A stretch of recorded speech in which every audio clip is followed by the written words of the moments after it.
problem behavior can be taught in two different ways. The first one is teach a child appropriate behavior, or appropriate place a behavior can be carried out. The second one is replacing a behavior. The first one goes with challenging behavior, while the second one goes for sensory needs. The challenging behavior, a child that takes off his clothes anywhere, you are going to teach appropriate place where this child can take off his or her clothes. Then a child that loves to pull off his or her shoes anywhere, you are going to teach appropriate place where this child can take off his or her shoe.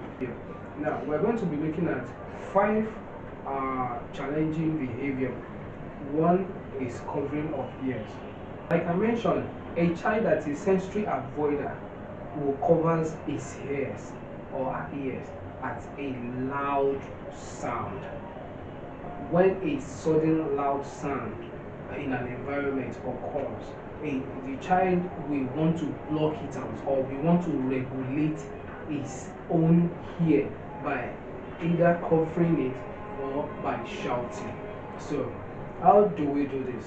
We can, in an environment where we perceive the usually a loud sound and we know this child is not able to cope with it, we can get earmuff for this child to wear during the time it's going through this noisy environment.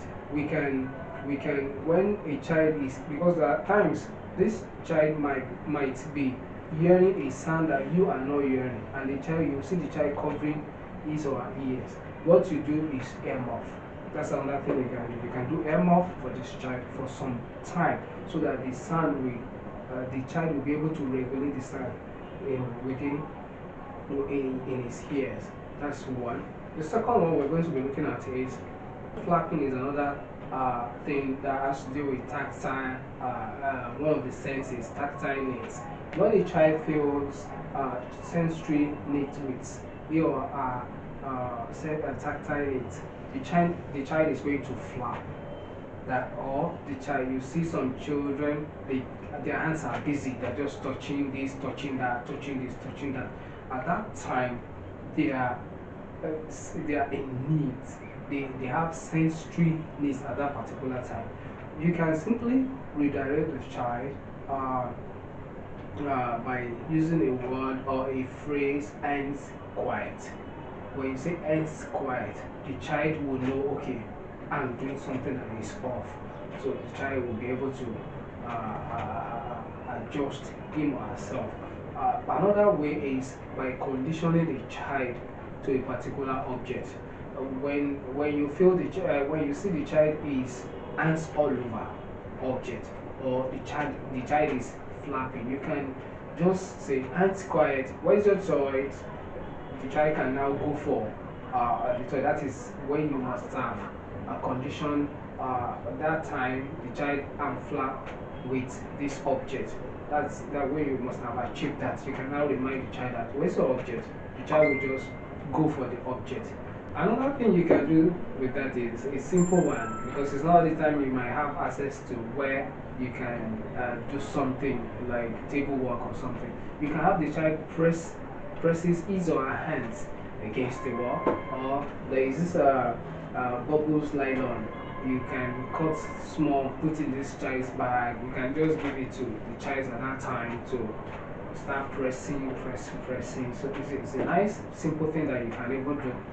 The third one is mounting objects. When a child is, now, we need to be smart here.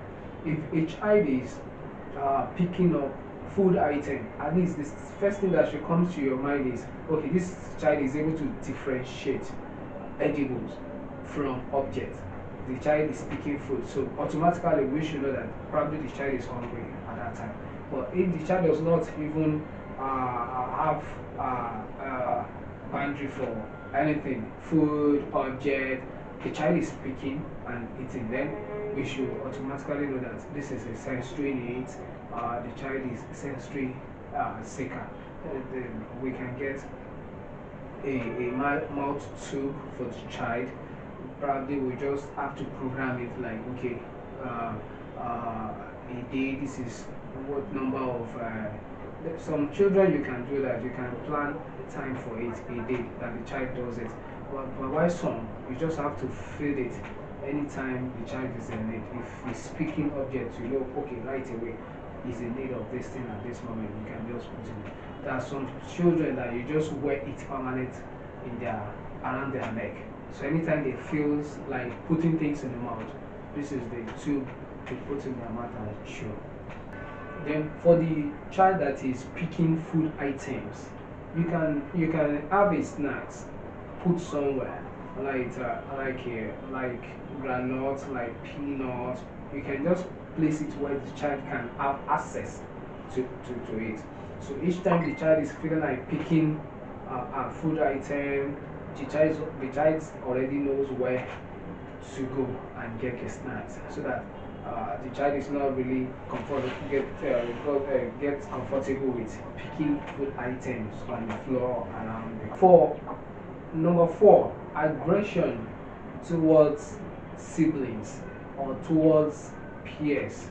Let me tell you something. Children with special needs, some of children with special, most of children with special needs in quote, don't know how to interact until you teach.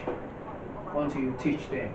I've seen children that want to play with their new newborn baby, and they are pulling the baby off the bed. They are putting pillow. They are very rough towards the child. They are happy. They are trying to interact with with their sibling, but because they don't know. But by the time you structure, you do an assessment, you know what the child is able to do in terms of interaction, then you now know how to start, what to plan for the child, then you now start implementing on how to do on how to teach the child to interact, sharing, playing with toys together, taking a turn on a particular toy, jumping side by side.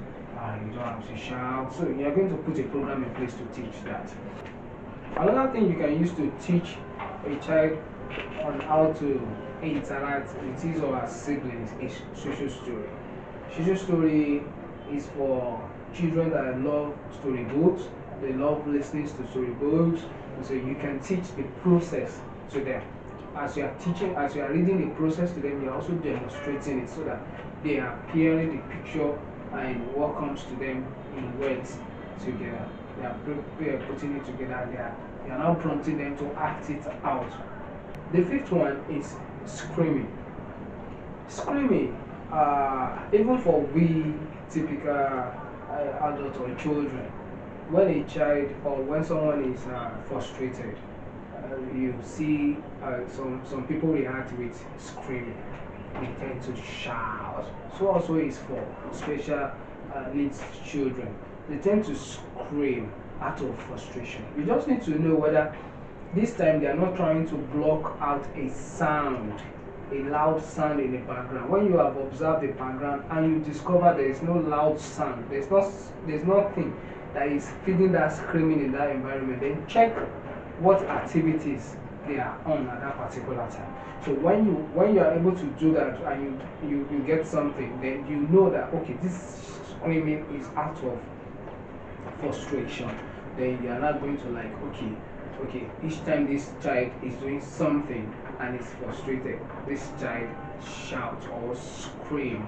Then you now know that okay, this child does not know how to express his frustration or her frustration. Then you can now put some things in place to teach the child on how to express his or her frustration. By number 1, you can use social story to teach that also.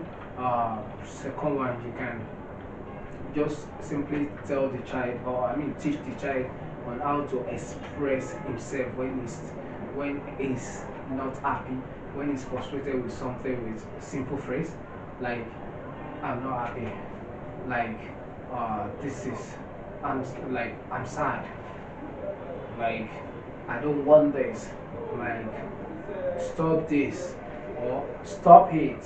So word of expression, phrases that shows that can really tell okay, you are getting frustrated on this particular thing. So that is that. 5, we looked into 5 areas, 5 behaviors we can replace. Thank you for watching. That's all for this week. For you guys that have taken your time to subscribe on our YouTube channel, more grace to your elbows. Please subscribe to our YouTube channel and don't forget to like our activities on social media. Thank you. Bye.